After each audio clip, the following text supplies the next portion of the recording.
Hope that we don't have any difficulties now. I wanted to introduce very briefly my new course on Goethe's Faust Part 2. And so I'm going to go over a few things that matter in this regard, and would like to invite you to join the course,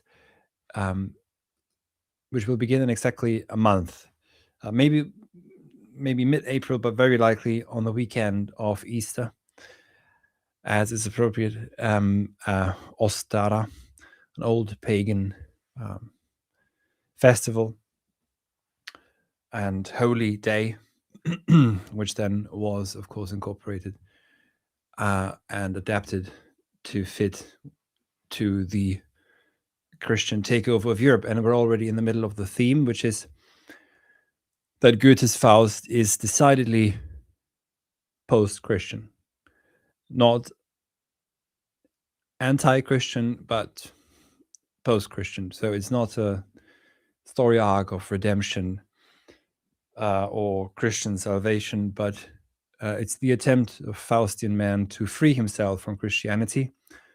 And so the difference to the Catholic reactionary Spengler, who misreads Goethe and Goethe's Faust, we won't read this as the Faustian soul coming to an end, but rather beginning. And Goethe's Faust Part 2, that's the Faust that no one ever reads. If you have questions, by the way, on this course, just let me know in the chat and I'll get back to you. I can now see that we are actually live, so this seems to work now. It didn't work before for some reason. And if you want to hear once we open enrollment, please could you head over to this website and just drop me your email address. And once you've done so, we'll reach out to you very soon with an early enrollment link, probably next week. And we'll probably fill places quickly for this one. So you will have heard of the Faustian pact, which is largely, I think, informed, especially in the English-speaking world, by Marlowe's Faust. Marlowe, who apparently together with John Dee divined the British Empire on the Isle of Dogs. Now, be that as it may, the Faustian pact in Goethe is quite different from Marlowe's. It's no longer really a Christian narrative. The devil, to a certain extent, Mephistopheles, not really the devil, but the spirit that negates, as he refers to himself, is less the driving force than Faust himself.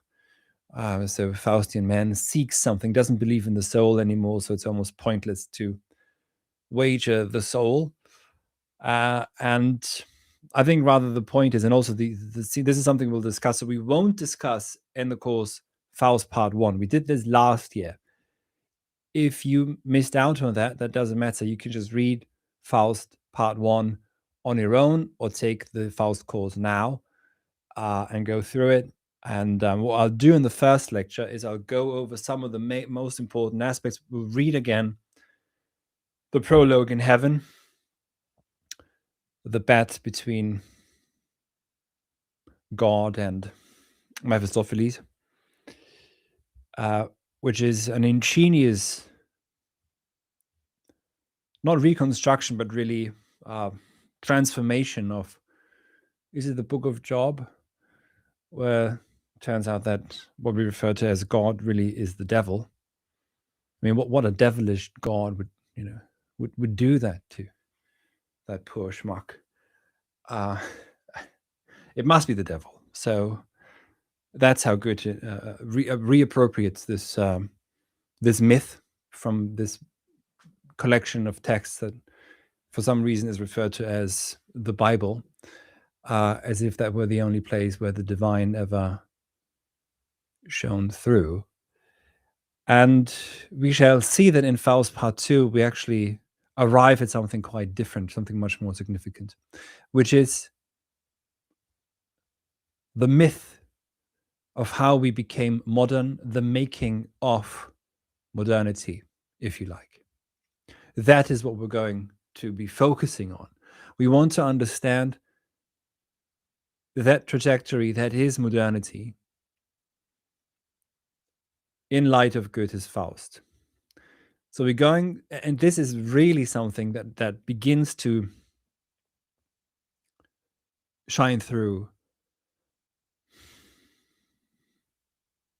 in the second Faust. The first Faust is preparation for that, at most. And the second Faust is where it's at. You'll see that Faust, together with Mephistopheles, perhaps inspired, very, very certainly inspired by the Bank of England and whoever runs the Bank of England, they invent paper money or introduce paper money. So that's something we're going to discuss, the specific economics that underpin the modern age. And we're going to, of course, consider also the production of the homunculus in Goethe's Faust. That's something else that we want to address as well. The homunculus, who's produced by Wagner. And we're going to look at Faust's marriage with Helena and the relationship that they have, the attempt to reconnect one way or the other with antiquity, and why that apparently, and I say apparently, fails, but also that the attempt itself is what matters. So it's not as though we're completely cut off from it, but the question is how we address and are with our ancestors from antiquity. So, if you come to this from Spengler, you'll see that I have a bit of a very different understanding of what Faustian means than what Spengler has in mind. Especially the very misguided assumption by Spengler that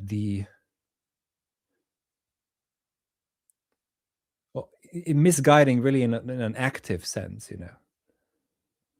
it leads us astray. The claim that the battles between the gods are now different ones than they were thousands of years ago. They're not. They're the same battles, same gods, different names, perhaps. And Goethe is aware of this and sees hence a deep connection, let's say, between the days of old, the days of yore, and what is to come. We want to consider also Faust's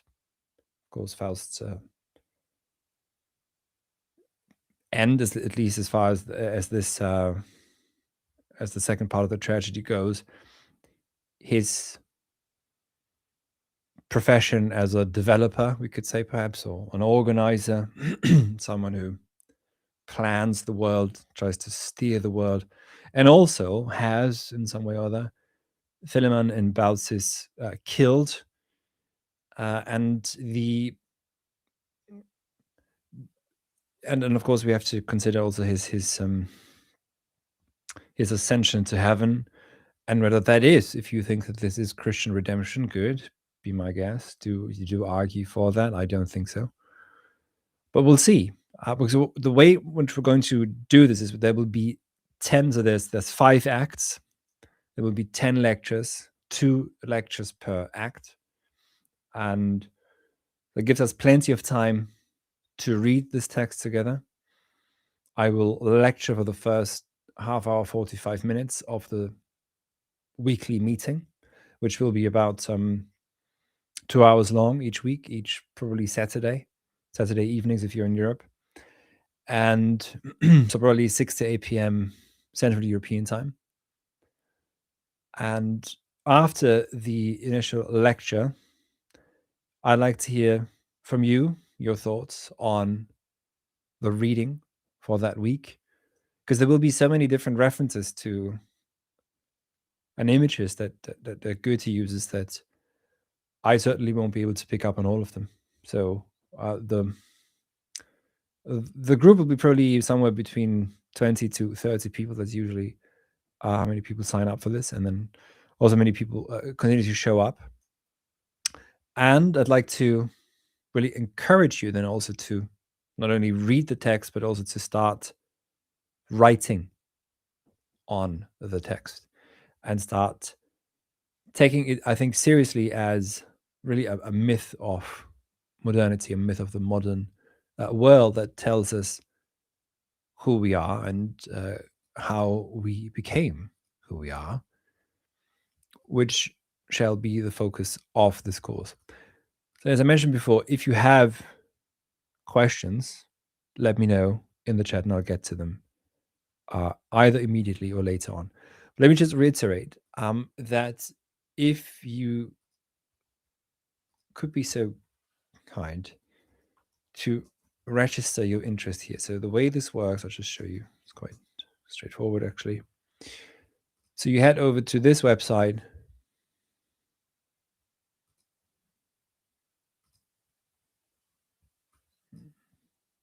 Yeah.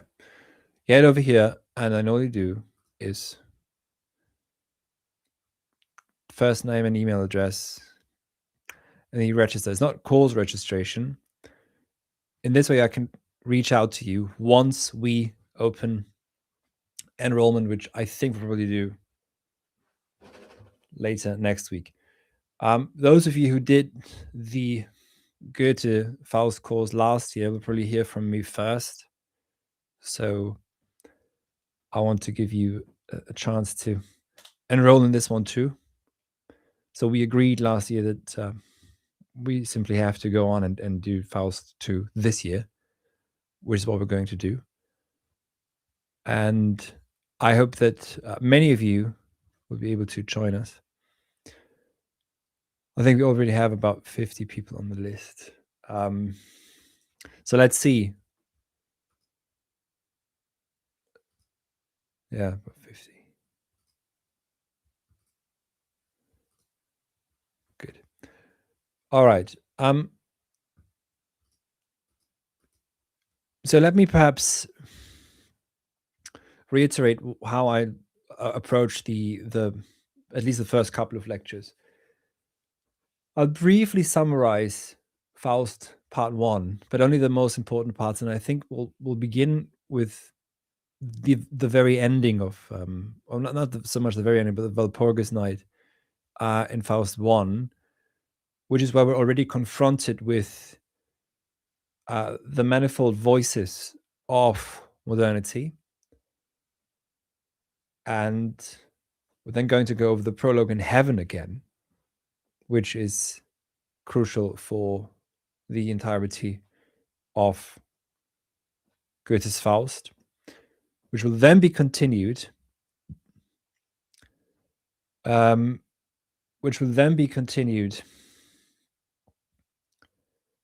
with, so I'll briefly mention and summarize again how I understand Goethe's Faust's pact with Mephistopheles. We need to understand what exactly he means. What exactly he means by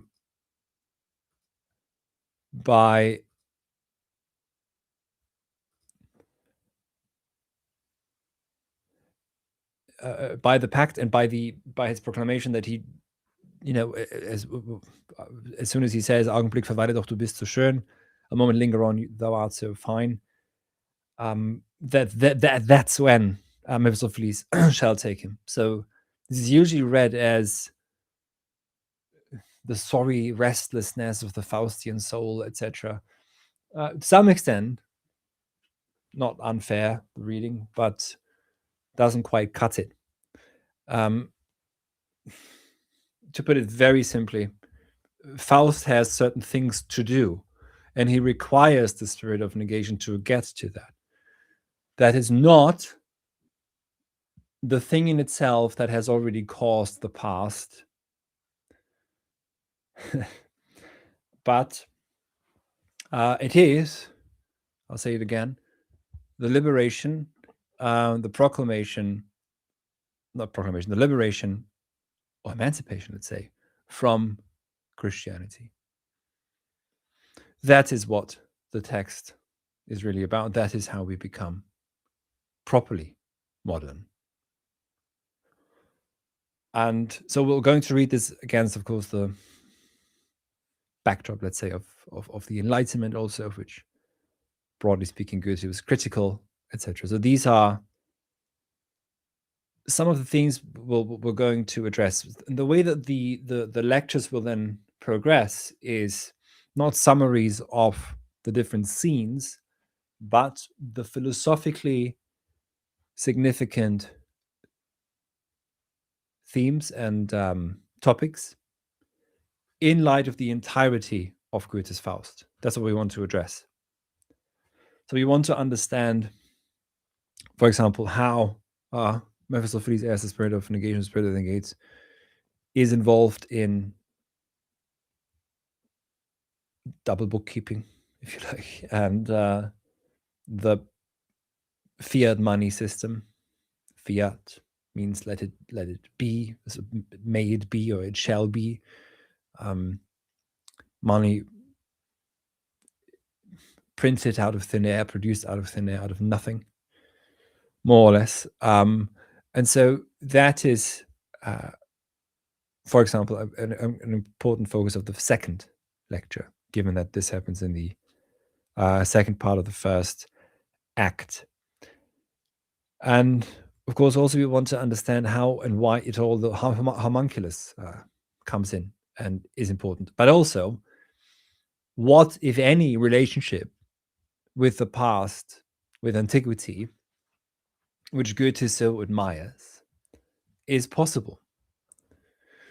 So that we don't just become epigonal imitators of something purely superficial or external, but in fact are able to internalize and, to use a Goethean term, Anverwandlung, to appropriate and make our own that which is of antiquity and play it forward. That is how we should, I think, understand the marriage between Helena, or Helen, and Faust, even though, of course, it ends in tragedy, but that's, only a cowardly pessimist would read that as being, meaning there's anything's futile. There's nothing futile about it. So, and again, there's an extended cross-epochal or inter-epochal battle that rages, and of which Goethe is aware. And so we could read this text also as as Dante's comedy, as a significant moment in the spiritual battle for the meaning of, or the direction of the European spirit. That's, I think, what Goethe's Faust is also.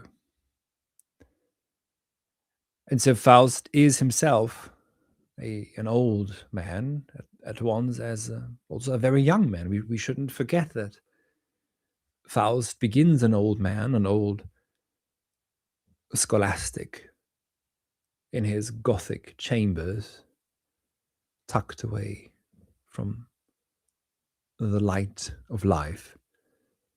and returns by the help of witchcraft.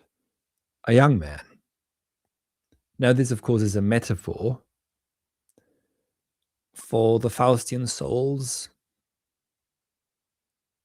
not only rejuvenation, but actually initiation. It's not so much already an old, spent soul as a reactionary might read this, but it's quite the opposite. It's by casting away. What is the Gothic era? The Gothic era is this attempt to strive towards the celestial, but through the heavy weight of Christianity. And so, overcoming that rejuvenates or actually births the Faustian soul. So Faust begins here and isn't already old. And there's always the need for the Untergang, going under, going down. No ascension without descension first. So this is what we're going to discuss in the first few lectures. And so there will be some time spent on Faust 1, but just that we refresh our minds what Faust 1 really is about. And then we play it forth into the second part, where again, I think we have probably the foundational myth on how we've become modern. And especially in light of, let's say, certain eschatological appropriations of Goethe's Faust by, for example, Dugin and others, misappropriations as such, or by Spengler, or by accelerationism, more broadly speaking. I mean, the accelerationism of Nick Land, for example, that all are ultimately either eschatological or entropic. And I think there's something else that's going on. It's almost like a necessary catharsis that occurs in Faust 2, which again ultimately all serves to liberate the European soul from the yoke of Christianity. Insofar as with Dugin very explicitly, it's just neo-Christianity hushed up, and with others, of the accelerationists, stripe who are transhumanists, that also is just neo-Christianity. I mean, it's not Christ the first transhuman in a sense. So that, I think, gives you a good idea of what the course will be about. So I'd like to point out again, please, to head over. If you have a question, let me know now. I'll be gone in a few minutes. If you want to secure a place,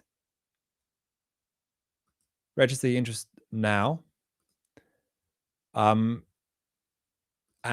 I'll reach out to you probably next week. If you took the class last year, I'll reach out to you earlier because I want to make sure that you actually get a space. The spots will be limited, and so we do want to make sure. I do want to make sure that you've got a chance to enroll, because every year, once it's too late, we get emails. So register your interest. All I need from you is an email address that actually works. And once we have that, I can reach out to you in due time and let you know about how to enroll, etc. And just know the formality. So there'll be 10 lectures, so 2 hours, so 10 lectures plus seminars, lectures and seminars in one. I'll lecture for about half an hour. The main focus is that we read the text together. So we'll be sitting here. I've got the German version. I have a couple of translations. I'll recommend one translation. You can use another translation. That's perfectly fine. If you're French, you should read perhaps French. If you're English speaking, you should read English, etc. So we can have an orchestra of translations, let's say, and I'll try and conduct us through this text. There will be many things that you'll be able to pick up on. Um, that maybe you know about the many different references that Goethe has in there, and I certainly won't be able to pick up on all of them. But that will be, of course, also one of the focuses to try and see why he brings certain um, aspects in. And I think perhaps one of the most important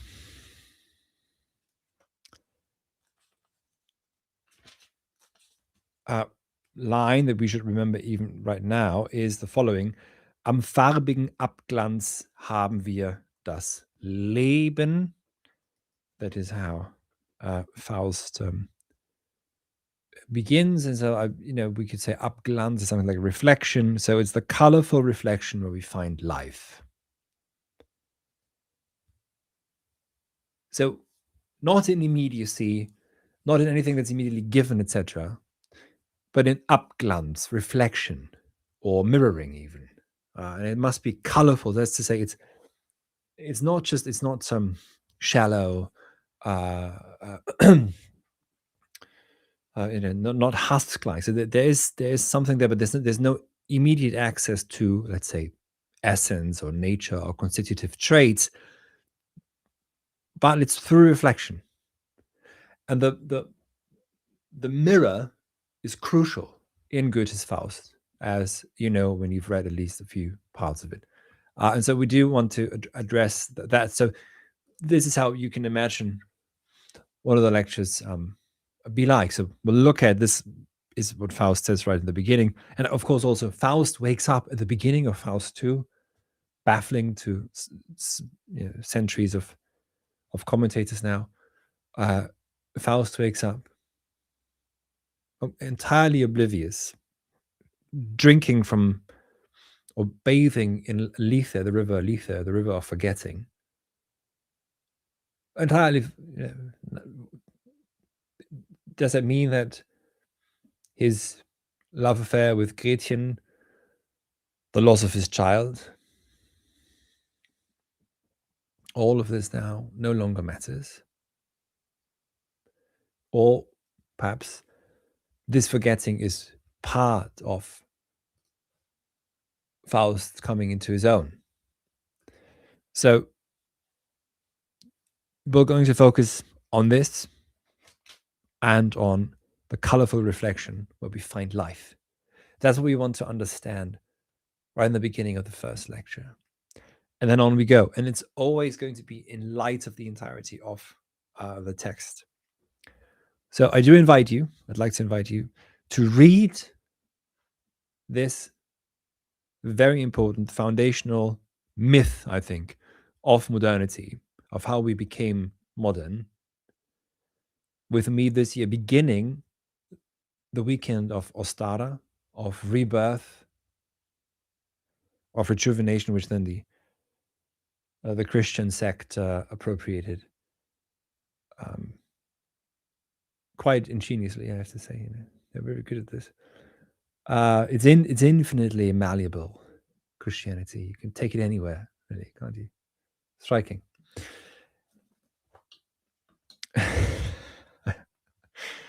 And so that we might be reborn ourselves. And do make sure that, so thanks to everyone, I see more people registering their interest. When you do, give me an email address that actually works. Because if you don't, then I have no way of reaching out to you. So again, head over to this website now, Halcyon Guild, my website, of our guild, of our academy, and give me your name and your email. I think you have to agree and then register. And I'll reach out to you next week. Thank you for listening. Make sure to share this with anyone who's interested in Goethe's Faust or Goethe's work, more broadly speaking. This will be something else I'm going to consider, of course, as well as I'm going to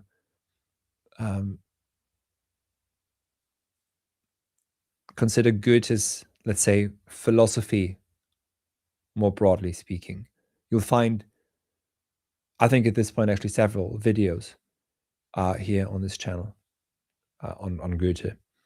So If you're interested to hear more about this, just look for those, Niederhauser Goethe.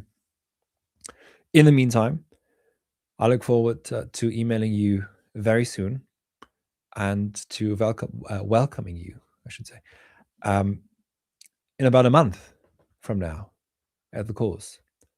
Thank you. Good night.